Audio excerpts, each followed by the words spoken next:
and welcome to AYearOfHitchcockMovies.com. We are your hosts, Jeff and Diane, and this is movie number 44 from 1964, Marnie. And tonight we get to watch a Hitchcock movie with Sean Connery in it. That's pretty cool. It's 1964, and Alfred Hitchcock is absolutely at the peak of his popularity with audiences worldwide.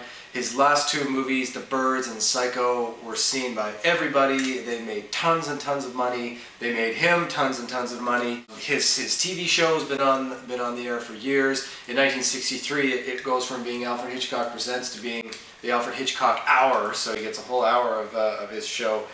And he's recognized everywhere he goes. He's admired by other people. It really is the high point of his career. Boy, what do you do from now? Well, as previously mentioned, Marnie was supposed to be the movie that he did after Psycho. It's what he wanted to do. He had arranged for his favorite actress, Grace Kelly, to come out of retirement. He got his new favorite screenwriter, Joseph Stefano, who wrote Psycho, to start writing it. They actually spent 3 or 4 months writing it, and he even goes so far as to announce it to the media that Grace Kelly's going to star in this new movie, Marnie. Well, at that time, the people of Monaco read the book Marnie and didn't want their princess to be playing this role, so she had to gracefully bow out. Boy, Hitchcock shelved the project, went on and made The Birds.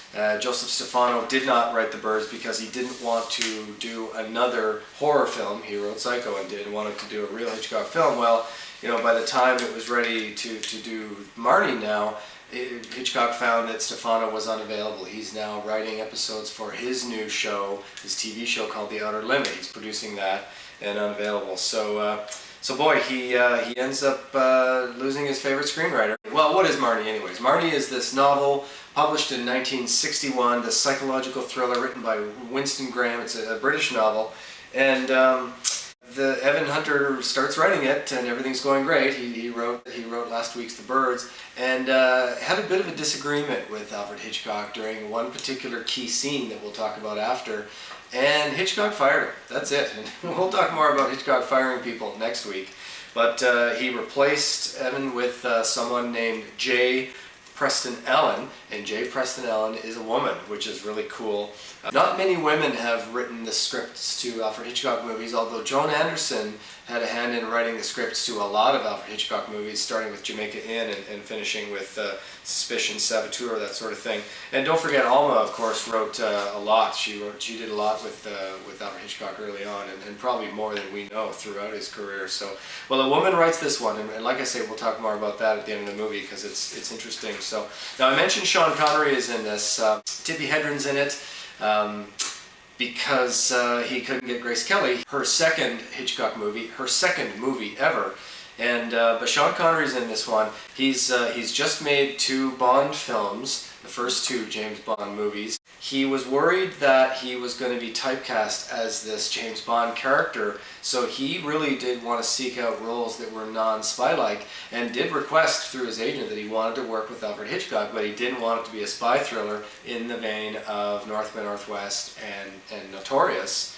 And actually asked to see the script first for this production before he signed on, and he was told, you know, nobody asks to see the script. You just sign on. Even Cary Grant never asked to see a script, and apparently Sean Connery said, "Well, I'm not Cary Grant," except he probably said it like Sean Connery talks, and I'm sure that sounded really good. So, anyways.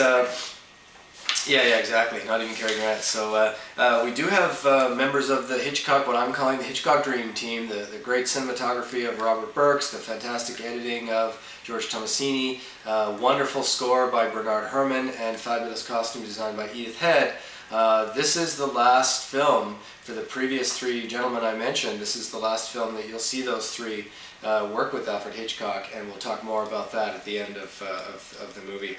There's something else that's the last thing you're going to see. This is the last film that has a Hitchcock blonde at the center of of the plot, as it were, and that's a little sad. So we can tell that we're kind of winding down.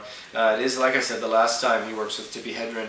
They had a bit of a falling out during the production of tonight's movie, and we'll talk about that too at the end. So good. So let's watch this one. This great Sean Connery, Tippi Hedren movie, Marnie, from 1964. So yeah, we'll We'll see you after the movie. Let's watch.